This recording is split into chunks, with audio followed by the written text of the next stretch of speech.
गणित दिलेलं आहे, एका वस्तूची विक्री किंमत खरेदी किमतीच्या 8/5 पट आहे, तर शेकडा नफा किती? बघा, पहिले काय दिलेलं आहे? खरेदी किमतीच्या. हे जो अपूर्णांक आहे तो कशाच्या जवळ आहे? तर खरेदी किमतीच्या. म्हणजे ह्या शब्दाच्या आहे, खरेदीच्या. मग खरेदी किंमत ही छेदस्थानची किंमत मानायची नेहमी. ज्याच्या अपूर्णांक जवळ असेल त्याचं छेदस्थान ज्याच्या जवळ असेल ती. म्हणजे इथं खरेदी दिलेलं आहे, तर छेदस्थानी ही झाली तुमची खरेदी किंमत, म्हणजे खरेदी की.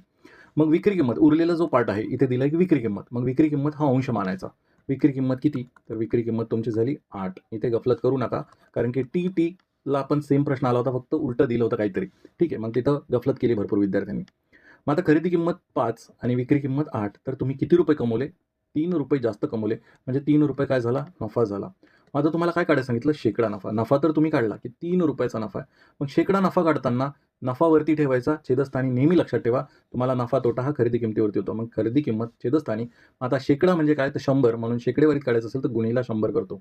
मग याला जर गुणिला 100 केलं तर किती येणार आहे?